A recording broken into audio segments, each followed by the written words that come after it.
এই ছোট লোক, তোর সাহস হলো কেমন করে আমার শরীরে হাত দেওয়ার? জানিস আমি কে?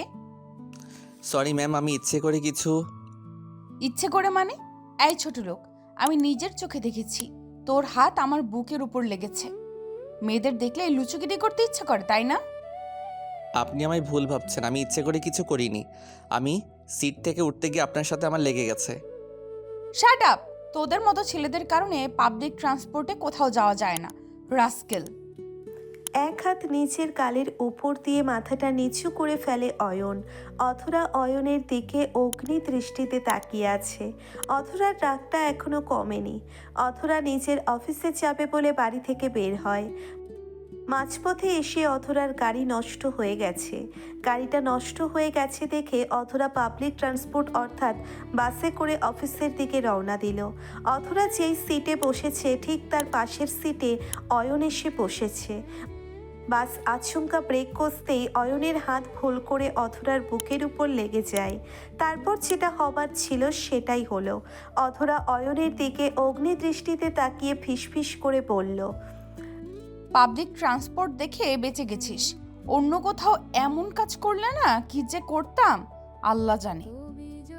অধরা কথাটা শেষ করতেই বাস থেকে নেমে পড়ল। রাগে ফুঁসছে অধরা।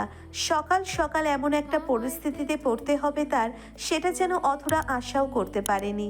অধরা নিজের অফিসে এসে সোজা চলে যায় কেবিনে। এই অফিসের নতুন সিইও হচ্ছে অধরা চৌধুরী। এই কোম্পানিটা অধরার বাবার। আজ থেকে এই কোম্পানি অধরা নিজেই দেখবে। অয়ন সকাল সকাল এমনভাবে অপমানিত হয়ে অফিসে এসে নিজের ডেস্কে বসে মন মরা হয়ে কাজ করতে লাগলো। অয়নকে মন মরা হয়ে কাজ করতে দেখে ফেলে অয়নের কলিগ লামিয়া। লামিয়া অয়নের দিকে প্রকুচকে তাকিয়ে বলে, এই যে মিস্টার রায়ন সাহেব, আপনার মন খারাপ কেন? কি হয়েছে? না তেমন কিছু না, এমনিতেই মনটা খারাপ হয়ে আছে আর কি। না, আপনি আমাকে মিথ্যা কথা বলছেন। আপনার মুখটা কেমন যেন ফ্যাকাশে হয়ে আছে। মনে হচ্ছে অনেক বড় কিছু আপনার সাথে হয়েছে। আসলে কি বলবো, বর্তমানে মেয়েরা কোনো কথা শোনে না। ভুলটা সত্যি ভেবে নিয়ে যাকে তাকে অপমান করে বসে। ও মা, তার মানে আপনার সাথে বুঝি আজ কোনো মেয়ে ঝগড়া হয়েছে? ঝগড়া বলতে তেমন কিছুই হয়তো। অয়নের কথাটা শুনে লামিয়ার মনের ভিতর প্রশ্ন জাগলো। লামিয়া ভাবছে কি এমন ঘটনা অয়নের সাথে ঘটলো। এই ঘটনাটা না জানা অবধি লামিয়ার মনে শান্তি আসছে না। লামিয়া অয়নকে কিছু বলতে নিতেই আচমকা অয়নের কাছে চলে আসে অফিসের পিয়ন। পিয়ন চাচা এসে অয়নকে বলে, অয়ন বাবা, বড় ম্যাডাম তোমারে তার কেবিনে যাইতে বলছে। বড় ম্যাম মানে কেবিনে তো স্যার থাকার কথা। আজ থেইকা তো স্যার আইব না, ম্যাডাম আইব। ও আচ্ছা, ঠিক আছে চাচা, আপনি যান, আমিও আসছি। অয়ন নিজের ডেস্ক থেকে উঠে দাঁড়িয়ে পড়ল।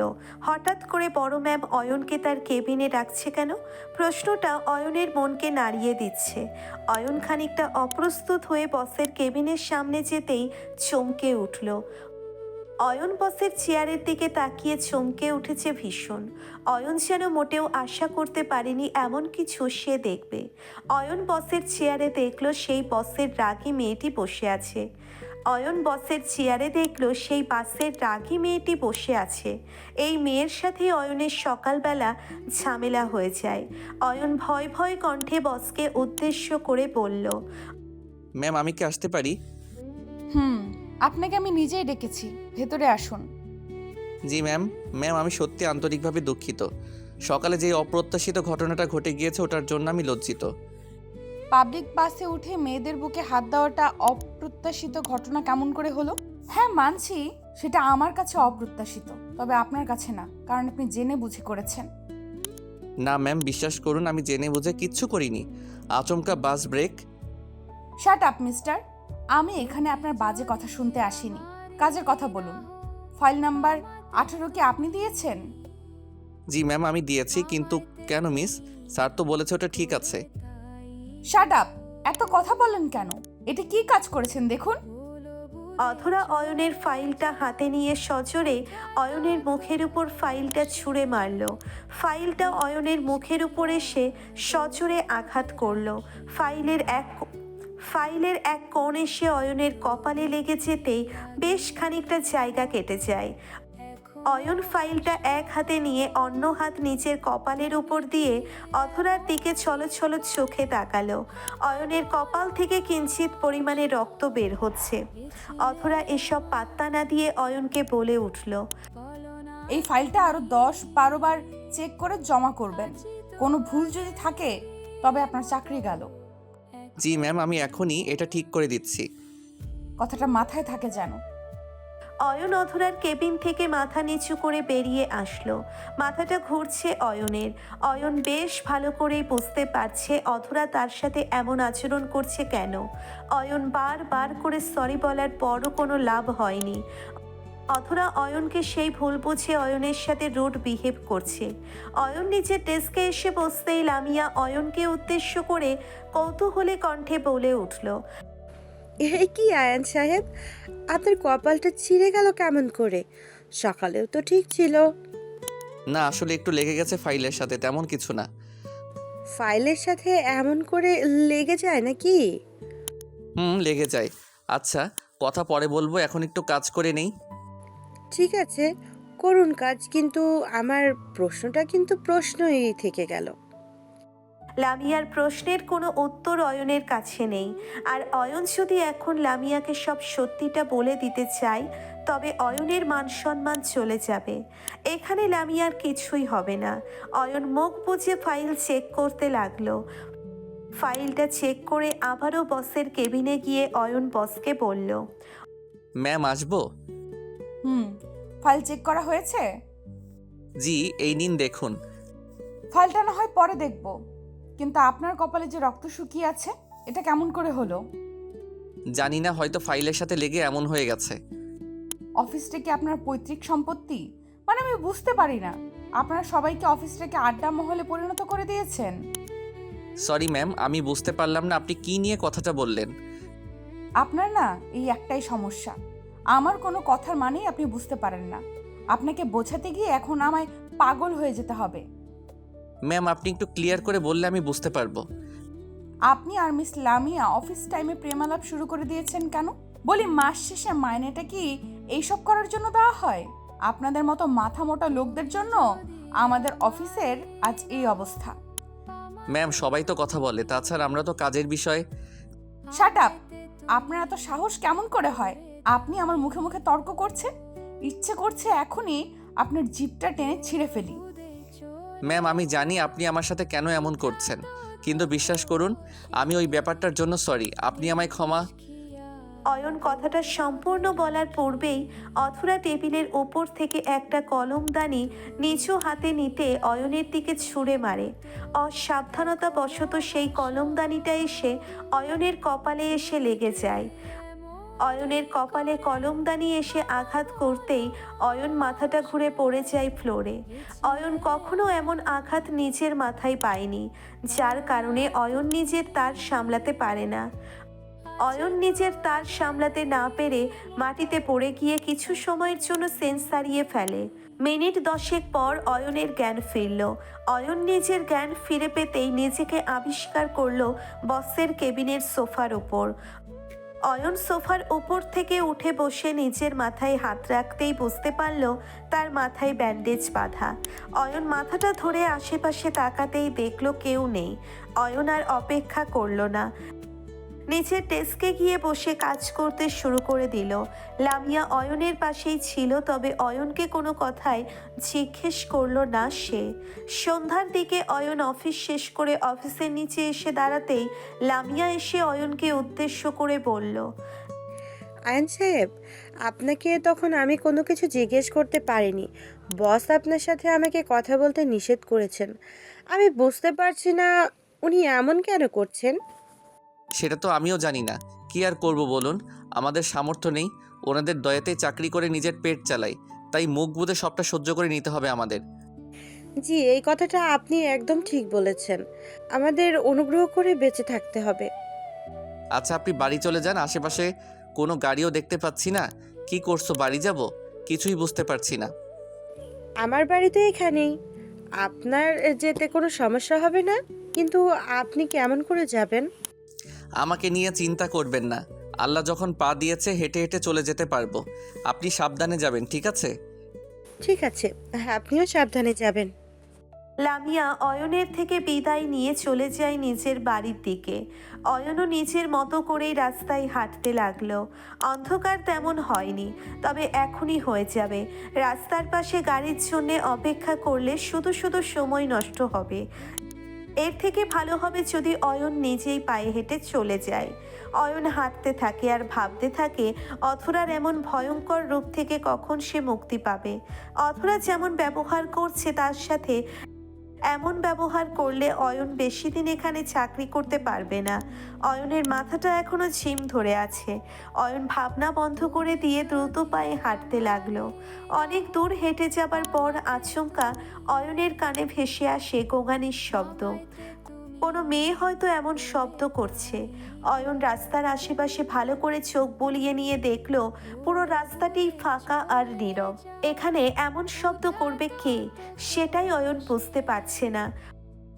অয়ন বেশ কিছু সময় ধরে নিজের চোখ বুলিয়ে নিয়ে শব্দটাকে অনুসরণ করে খানিক এগিয়ে যায়। অয়ন আরও একটু এগিয়ে যেতেই চমকে উঠল।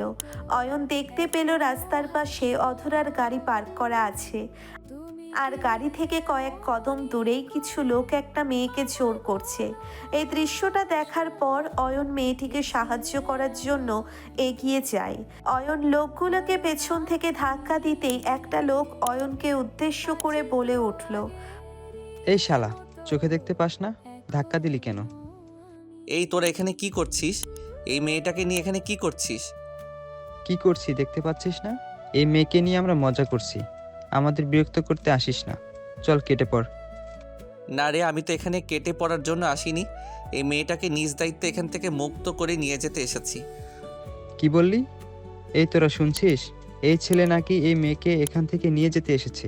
তুই কি ভেবেছিস আমরা তোকে আর এই মেয়েকে এখান থেকে এমনি এমনি যেতে দেব? তোরা হয়তো জানিস না আমি কে। এই মেয়েটাকে তো আমি এখান থেকে নিয়েই যাব, দেখি কি হয়। অয়ন কথাটা শেষ করতেই লোকগুলো অথরাকে ছেড়ে দিয়ে অয়নের দিকে তেড়ে আসলো। অয়ন নিজের শরীরে বল দ্বারা কখনোই এই লোকগুলোর সাথে পেরে উঠবে না।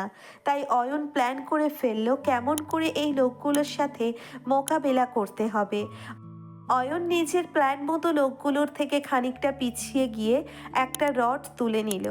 রডটা হাতে তুলে নিয়ে দুম করে একটা লোকের মাথায় সজোরে আঘাত করলো। লোকটার মাথায় আঘাত করতেই লোকটা মাটিতে লুটিয়ে পড়ল। অয়নের এমন বেপরোয়া আঘাত করা দেখে লোকগুলো ভয় পেয়ে যায়। অয়ন লোকগুলোকে তাড়া করতেই লোকগুলো নিজেদের জীবন বাঁচাতে দৌড়ে পালিয়ে গেল। লোকগুলো পালিয়ে যেতেই অয়ন অথরার হাত ধরে অথরাকে ফ্লোর থেকে তুলল। অয়ন অধরাকে নিজের সামনে দাঁড় করাতেই অধরা কান্না করে দিল। অয়ন অধরাকে সান্ত্বনা দিয়ে বলল, আপনি কান্না করবেন না এমন করে প্লিজ। দেখুন, এখন আর কোনো বিপদ নেই, তবে আমাদের এখনই এখান থেকে পালাতে হবে। ওরা আবার আসবে। অয়ন, আপনি আমায় ক্ষমা করে দিবেন। আমি আপনার সাথে অনেক বাজে আচরণ করে ফেলেছি। তারপরও আপনি আমাকে এমন করে সাহায্য করবেন সেটা আমি ভাবতেও পারিনি। দেখুন, ওই দিন যেটা হয়েছে সেটা আমি ইচ্ছে করে করিনি। আর এখানে আপনি ছাড়া অন্য কোনো মেয়ে থাকলেও আমি এটাই করতাম। মেয়েদের সম্মান করি, সর্বদা করে আসছি আর করব। সত্যি আপনাকে নিয়ে আমার মনের ভেতর একটা ভুল ভাবনা ছিল। আপনি আসলেই ভালো একটা মানুষ। এখন এসব কথা বলার সময় না, আপনি চলুন আমার সাথে। আমি আপনাকে বাড়ি অবধি পৌঁছে দিয়ে আসছি। জি চলুন। অয়ন অথরাকে নিয়ে দ্রুত এই রাস্তা থেকে গাড়ি নিয়ে বেরিয়ে পড়ল। অথরার জামার অনেকটা অংশ ছিঁড়ে গেছে, সেই কারণে অথরার হাতের বেশ কিছু অংশ দেখা যাচ্ছে। অয়ন অথরার দিকে একবার তাকিয়ে নিজের চোখ নামিয়ে নিল। অধরা নিজের হাত জোড়া দিয়ে নিচের বুক ঢেকে রেখে লজ্জা নিবারণের চেষ্টা করছে। অয়ন অধরাকে উদ্দেশ্য করে বলল, আপনি যদি কিছু মনে না করেন তবে আমার জামাটা আপনি ব্যবহার করতে পারেন। জি, আপনার সমস্যা হবে না তো? হুম, আমার কোনো সমস্যা হবে না, আমি ঠিক আছি। একটা কথা বলবো, আপনি কিছু মনে করবেন না তো? হুম, আমি কিছু মনে করব না, বলুন। আমাকে কি আপনি মন থেকে ক্ষমা করে দিয়েছেন? আমি ওসব কিছু মনে রাখিনি। তাছাড়া পুরনো কথা মনে রেখে কি কোনো লাভ আছে বলুন? আমি আপনাকে যত দেখছি ততই অবাক হচ্ছি। আপনি এমন কেন? আমি এমনই। আচ্ছা ভালো কথা, আপনার বাড়ি চলে আসছি। এখন আপনি সেফ আছেন। ধন্যবাদ দিয়ে আপনাকে ছোট করতে চাই না, শুধু বলবো আপনি আমার পাশে না থাকলে সত্যি আমি অসহায় হয়ে পড়তাম, আর এতক্ষণে অনেক খারাপ কিছু হয়তো আমার সাথে হয়ে যেত। আল্লাহ আছে আমাদের পাশে, তাই কোনো খারাপ কিছু হয়তো হতো না। তাই তো আমাকে ঠিক সময় ওখানে নিয়ে গেছে। অয়ন অধরাকে বাড়ি পৌঁছে দিয়ে নিচের বাড়ি চলে আসলো। অধরা অনেকবার অনুরোধ করেছে অয়নকে তার বাড়িতে আসতে, কিন্তু অয়ন চায়নি। অধরা বাড়ি ফিরে ফ্রেশ হয়ে নিয়ে খাবার শেষ করে নিল। অতঃপর নিজের রুমে শুয়ে শুয়ে এক ধ্যানে অয়নের কথা চিন্তা করতে থাকলো। অয়নকে নিয়ে সব ভাবনা বদলে গিয়ে এখন তার মনের ভিতর অয়নকে নিয়ে অন্য এক ভাবনা চলে এসেছে। অয়ন এখন অধরাকে নিয়ে নিজের মনের মাঝে ভালো লাগার অনুভূতি অনুভব করছে। অয়ন অধরাকে 1 মিনিটেই নিজের করে নিল। অধরার সম্পূর্ণ মনের ভিতর এখন অয়নের বসবাস। সকালবেলা অধরা অফিসে এসে অয়নকে নিজের কেবিনে ডেকে নিল। আজ অধরা একটা নীল শাড়ি পরে এসেছে, যেটা অয়নের খুব ভালো লেগেছে। অয়ন অধরার কেবিনে এসে অধরার দিক থেকে নিজের চোখ ফেরাতে পারছে না। অধরা অয়নকে উদ্দেশ্য করে সরাসরি বলল, অয়ন, আমি আপনাকে একটা কথা বলতে চাই, আপনি যদি অনুমতি দেন তো। ম্যাম, আপনি এমন করে কথা বলছেন কেন? আপনার যেটা ইচ্ছা হয় বলতে পারেন। আসলে আমি বলতে চাইছি, আমাকে দেখে আপনার কেমন লাগছে? ভালোই লাগছে। তাছাড়া এই নীল কলারটা আমার ভীষণ প্রিয়। সত্যি? আপনি আমার মন রাখতে গিয়ে কথাটা বলছেন না তো? না ম্যাম, আমি সবসময় সত্যি কথাটাই বলতে চেষ্টা করি। মিথ্যা বলেই বা কী লাভ? আমাকে বিয়ে করবেন আপনি? আমি আপনাকে পছন্দ করি, বলতে পারেন ভালোবেসে ফেলেছি আপনাকে। গতকাল রাতে আমি একটুও ঘুমাতে পারিনি, সারা রাত ধরে আপনার চিন্তা আমার মাথায় ঘুরেছে। ম্যাম, আপনি আমার সাথে মজা করছেন না তো? মানে আপনি আমার বস আর আমি আপনার স্টাফ। আপনার সাথে আমার কেমনি কি? হুম, আমি আর বস না, আমি এখন আর আজ থেকে অয়নের স্ত্রী। আমাকে আর কখনো বস বলবে না। ঠিক আছে, আমি তাহলে এখন আসছি, কেমন? ওই, তুমি কোথায় যাও? আমি তোমাকে কিছু বলেছি, সেটার উত্তর দাও আমায়। কি বলেছেন ম্যাম? উফ, আমি তোমাকে ভালোবাসি ভালোবাসি, এবার শুনেছো? তাহলে চলো না আজকে বিয়ে করে ফেলি। তাছাড়া আমিও চাইছি না আর বিলম্ব করতে। সত্যি অয়ন, তুমিও আমায় ভালোবাসো? জি, আমিও আপনাকে অনেক পছন্দ করি, তাও প্রথম দেখাই। আই লাভ ইউ অয়ন, আমি তোমাকে ছাড়া বাঁচতে পারবো না। অধরা কথাটা বলে শেষ করতেই অয়নকে শক্ত করে জড়িয়ে ধরল। অয়নও অধরাকে নিজের বুকের সাথে মিশিয়ে নিল। অফিসের বস থেকে অধরা এখন অয়নের স্ত্রী। স্বামী স্ত্রীর সম্পর্কে আবদ্ধ হয়ে তাদের ভালোবাসাটা সামনের দিকে এগিয়ে যাবে। আমাদের চারপাশে এমন অনেক ভালো লোক থাকে, যাদের আমরা ভুল বুঝে অনেক বাজে আচরণ তাদের সাথে করে ফেলি। আমাদের বোঝা উচিত কেউ ভুলের ঊর্ধ্বে নয়। ক্ষমা করে দেওয়ার থেকে বড় শান্তি আর কিছু নেই। অয়ন আর অধরার জন্য সবাই দোয়া করবেন, তারা যেন সব সময় এমন করেই ভালোবাসায় আবদ্ধ থাকতে পারে।